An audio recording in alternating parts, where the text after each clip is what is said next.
আসসালামু আলাইকুম। আশা করি তোমরা ভালো আছো, আমি ভালো আছি। আমরা এখন শুরু করব আমাদের দশম শ্রেণীর যারা এসএসসি পরীক্ষা দেবা তাদের জন্য সাধারণ বিজ্ঞানের দ্বাদশ অধ্যায়ের একটা সৃজনশীল প্রশ্ন। একটু আগেই আমি বর্তনীর মাধ্যমে তোমাদেরকে অঙ্কগুলি করে দিতাম। এখন বর্তনী ছাড়া থাকলে তোমরা পারতা না। সাধারণ বিজ্ঞানের বর্তনী ছাড়া এখন একটা অঙ্ক দিলাম। মিমের বাসায় 60 ওয়াট ক্ষমতার 3টি বাল্ব ও 100 ওয়াট ক্ষমতার 2টি ফ্যান প্রতিদিন গড়ে 6 ঘন্টা ব্যবহার করে। তড়িৎ বিশ্লেষ্য পদার্থ কাকে বলে? এখন দেখো একটা একটা করে বলে যাই। তড়িৎ বিশ্লেষ্য ক, দ্রবণে তড়িৎ প্রবাহিত করলে দ্রবণের দ্রব কি বলে দেব, 2 ভাগে বিভক্ত বা বিশ্লেষিত করা হয়। তাহলে ওই দ্রবকে তড়িৎ বিশ্লেষ্য পদার্থ বলে। এটা আমি আবার করে দিই। দ্রবণে তড়িৎ প্রবাহিত করলে দ্রবণের দ্রব 2 ভাগে বিভক্ত বা বিশ্লেষিত করা হয়। তাহলে ওই দ্রবকে তড়িৎ বিশ্লেষ্য পদার্থ বলে।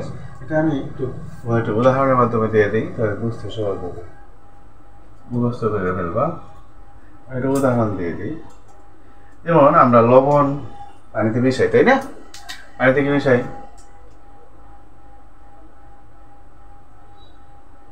লবণ মিশাই। লবণ মানে কি? Sodium chloride. এটা তুমি জানলাম, এই 2 ভাগে বিভক্ত। এটা প্লাস আয়ন আর এটা হলো মাইনাস আয়ন। এখানে একিউ থাকবে। একিউ মানে কি? পানিতে। একিউ অর্থ হলো পানিতে। এখানেও একিউ পানিতে বোঝা। এমনি কি লবণ গলে না। লবণ যখন পানিতে দেওয়া হয়, একিউ মানে পানিতে। একিউ মানে একোয়া মানে পানি আর কি। পানিতে বা জলীয় দ্রবণে সোডিয়াম ক্লোরাইড খাবার লবণ, আমরা এটা খাই, কিন্তু সোডিয়াম ক্লোরাইড আমরা খাই প্রতিদিনই, সকাল বিকাল দুপুর চাটনি খাইতে খুব আরাম লাগে, তাই না? পানিতে যখন আমরা পানিতে যখন সোডিয়াম ক্লোরাইড দিই, তখন এটা 2 ভাগে বিভক্ত হয়। এটা ধনাত্মক আয়ন, এটা ঋণাত্মক ion. Sodium plus chlorine minus, এই 2 ভাগে বিভক্ত হয়। যেটা 2 ভাগে বিভক্ত হয় তারই বিশ্লেষ্য পদার্থ হয়। তার এটির নাম বিশ্লেষ্য পদার্থ। কি নাম? বিশ্লেষ্য। তুমি উদাহরণটা ইচ্ছা করলে দিতেও পারবো। এটা হলো বিশ্লেষ্য পদার্থ। বুঝতে পারছো? তুমি ইচ্ছা করলে উদাহরণটা দিতেও পারবো, সমস্যা নেই। উদাহরণটা দিয়ে দিও, আরো সুন্দর হবে। বুঝতে পারছো? আমি যেভাবে লিখছি ওইভাবে দিয়ে দিবা, তাহলে দেখবে নাম্বার বেশি পাবো। বুঝতে পারছো? এখন দেখো খ নম্বরে কি লেখা আছে? একটি বাল্বের গায়ে তোমরা আজকে দেখবা, একটা বাল্ব খুললে বাসা থেকে, প্রত্যেকের বাসায় বাল্ব আছে, লেখা আছে 220 ভোল্ট 40 ওয়াট, অথবা 60 ওয়াট, অথবা 100 ওয়াট, অথবা 20 ওয়াট, অথবা 15 ওয়াট, অথবা 10 ওয়াট। 220 কিন্তু থাকবেই, কারণ আমাদের বাসা বাড়িতে ওই যে লাইন, যেটা ওই যে আমরা যেখানে সুইচ দিই, বোর্ড, এই বোর্ডে সবসময় 220 ভোল্ট থাকে। কথা বুঝছো? বোর্ডে কত থাকে? 220 ভোল্ট থাকে। আর এটা 40 ওয়াটের জায়গায় 60 থাকতে পারে। শোনো না, 40 ওয়াটের বাল্ব আনব, 15 ওয়াটের বাল্ব আনব, 60 ওয়াটের বাল্ব আনবো। যত ওয়াট বেশি হবে তার উজ্জ্বলতা তত বেশি হবে। এর অর্থ কি আমরা লিখবো এখন, তাই না? একটি বাল্বের গায়ে এত এত লেখা আছে, ভোল্ট ওয়াট, ক্ষমতার একক ওয়াট, বিভব পার্থক্যের একক ভোল্ট, ক্ষমতার একক ওয়াট, বিভব পার্থক্যের একক ভোল্ট। ভোল্ট এইভাবে লেখলে হবে, এই যে এইভাবে লেখা। আমি লিখছি এক জায়গায় ভোল্ট, ভোল্ট, বিভব পার্থক্যের একক ভোল্ট। লিখলাম বিভব পার্থক্যের একক হইল ভোল্ট।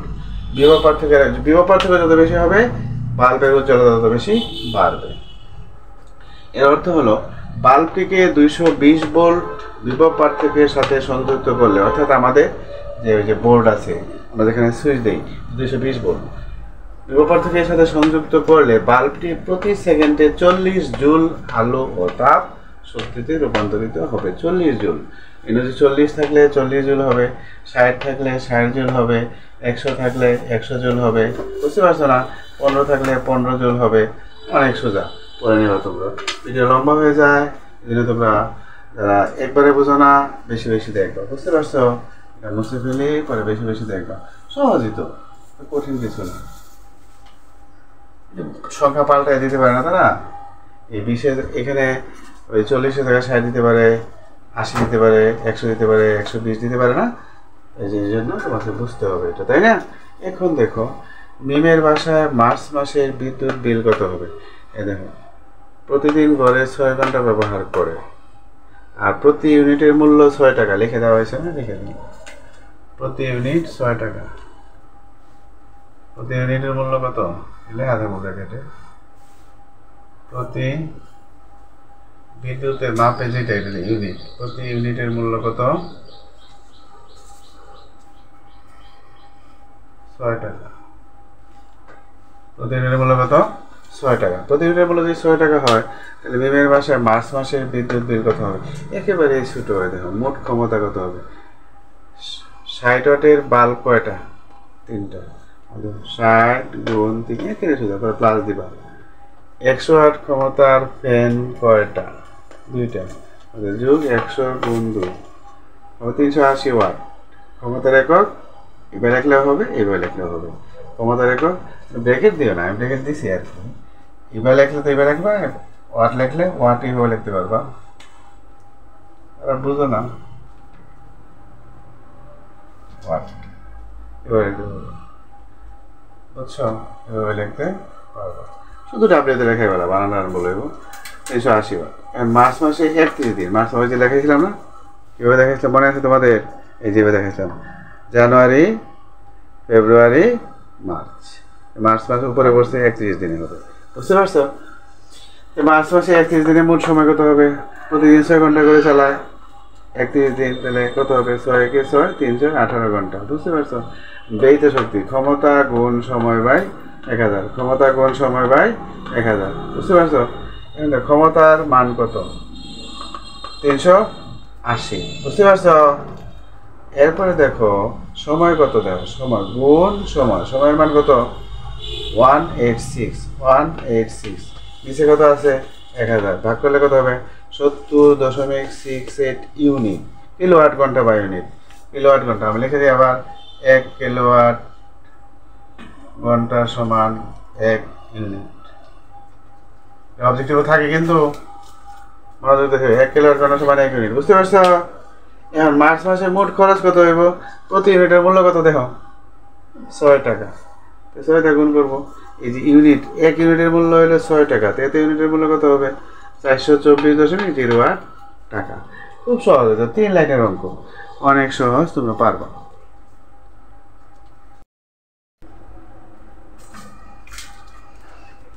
ওই দেখো, উদ্দীপকের 3টি বাল্ব ও 2টি ফ্যান শ্রেণী বর্তনী ও সমান্তরাল বর্তনীতে সাজালে কোনটি বাসাবাড়িতে ব্যবহার সুবিধাজনক? যুক্তি দিতে বলছে। প্রথমে তোমাকে চিত্র আঁকতে হবে। এটা হলো শ্রেণী বর্তনী। কীভাবে আঁকবো দেখো, এক লাইনে বাল্ব 1টা 2টা 3টা, ফ্যান 1টা, ফ্যান 2টা, বুঝছে না? এক লাইনে সব হবে। আর চাবি থাকবে কয়টা? 1টা, যেহেতু এক লাইন এই জন্য চাবি 1টা হবে, বুঝতে পারছো না? সমান্তরাল বর্তনী দেখো, খুব সহজ। 1 line 2 line 3 line 4 line 5 line, প্রত্যেক লাইনেই চাবি থাকবে। যেমন আমরা বাসা বাড়িতে যে ফ্যান ব্যবহার করি, লাইট ব্যবহার করি, বাল্ব ব্যবহার করি, প্রত্যেকটার সাথে কিন্তু আলাদা আলাদা সুইচ আছে, ঠিক না? আলাদা আলাদা সুইচ আছে না প্রত্যেকটার সাথে? এই জন্যই যে প্রত্যেকটার সাথে আলাদা আলাদা সুইচ আছে। ফ্যানের সাথে আলাদা, একটা সুইচ দিলে একটা ফ্যান চলবো, একটা সুইচ দিলে একটা ফ্যান চলবো, একটা সুইচ দিলে একটা বাল্ব চলবো, আটা সুইচ দিলে এটা জ্বলবো, আটা সুইচ দিলে, আর সব যদি একসাথে দেবো, সবটি একসাথে জ্বলবে, বুঝতে পারছো না? খুব সহজ, শ্রেণী বর্তনী আর সমান্তরালবর্তী। কোনটা সব ব্যবহার সুবিধাজনক হবে?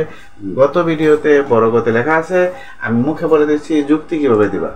আমরা জানি শ্রেণী বর্তনী তুল্য রোধ বেশি হয় বলে তড়িৎ প্রবাহ কম হয়, আবার সমান্তরাল বর্তনীর তুল্য রোধ কম হয় বলে তড়িৎ প্রবাহ বেশি হয়। আরও সুবিধা হইল কি, একটা লাইন যদি ছিঁড়ে যায়, সেটা সংযুক্ত দিয়ে আমি করি, সুবিধাগুলি বলে দিচ্ছি, তোমাদের বই লেখা আছে, একবার পড়ে নিও, আমি মুখে বলে দিচ্ছি, বুঝাই দিচ্ছি। কারণ এই লাইনটা যদি ছুড়ে যায় সমান্তরাল বর্তনীর, তাহলে শুধু এই ফ্যানটা নষ্ট হবে, এটা চলবে, এটাও চলবে, এটাও চলবে, এটাও চলবে। কিন্তু এইখানে যদি কোথাও নষ্ট হয়ে যায়, এইখানে অথবা এখানে অথবা এখানে, যে কোনো জায়গায় যদি নষ্ট হয়, তাহলে সবগুলি বাল্ব এবং ফ্যান কী হয়ে যাবে? বন্ধ হয়ে যাবে, বুঝতে পারছো? অসুবিধা, শ্রেণী বর্তনীর অসুবিধা হলো, কোনো জায়গায় তার যদি ছিঁড়ে যায়, তাহলে সবগুলি ফ্যান এবং বাল্ব বন্ধ হয়ে যাবে। অর্থাৎ তোমার অসুবিধা হবে। আর এখানে যদি একটা তার ছিঁড়ে যায় তো একটাই শুধু বন্ধ হবে, আর বাকিগুলি চলবে। মনে করো দুইটা ছিঁড়ে গেছে, এটা চলবো, এটা চলবো, এটা চলবো। অনেক গরমের দিন, বুঝছো? কারণ ফ্যান দুইটা ছিল পরে, হ্যাঁ, একটা তার ছিঁড়ে গেছে, নষ্ট হয়ে গেছে, আর একটা তার আছে, চলবো, তাই না? সুবিধাগুলি দেখো। এখন বাল্ব আছেন তিনটা, দুইটাই নষ্ট হয়ে গেছে, দুইটার তার ছিঁড়ে গেছে, একটা বাল্ব আছে, কোনো মতে ভাত খাওয়া যাবে, সেহরি খাওয়া যাবে, ইফতার খাওয়া যাবে, ঠিক না? ঠিক না?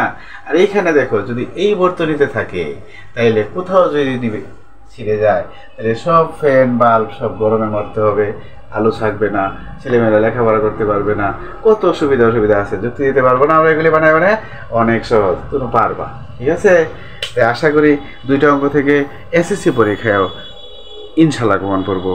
সবাই ভালো করে লেখাপড়া করো, ভালো রেজাল্ট করো, নিজের ভবিষ্যৎ করো, বাবা মায়ের মুখ উজ্জ্বল করো, নিজের জীবন প্রতিষ্ঠিত করো। আল্লাহ হাফেজ।